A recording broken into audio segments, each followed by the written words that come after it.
বন্ধুরা, তোমাদের মাম্মামের মনে একটু দুঃখ।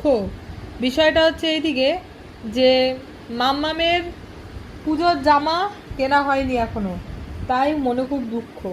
আমি মনে বলেছি যে আমি পুজোর জামা কিনে দেবো, অসুবিধা নেই।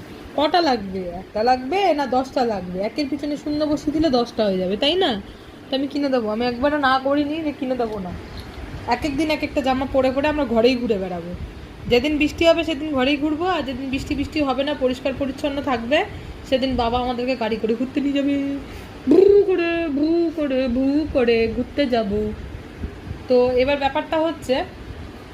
যে ব্যাপারটা হচ্ছে যে মাম্মাম ওপরে গেছিলো। ওপরে তো আমার পাখিদের সেট আপ তৈরি করছি আমরা বাড়ির সবাই মিলে। তো সেটা এবার সেট আপটা হচ্ছে, আর ইনভেস্ট হচ্ছে আমাদের ইনভেস্টার হচ্ছে, মানে ফান্ড দিচ্ছে হচ্ছে আমার বাবা। আর আমার বাবা এইবার ওইটা তৈরি হচ্ছে, আর পায়রার ঘর তৈরি হচ্ছে। আর মামাম তার জন্য একদম টপ ফ্লোরে গিয়ে দেখতে পাচ্ছে না, বারে বারে বৌদি আর দাদা দুজনে মিলে আসছে, ওটা কি কাজ করছে এগুলো দেখতে পাচ্ছে না বলে ওর মনটা খুব খারাপ। মানে ওর খুব কৌতূহল যে কি হচ্ছে।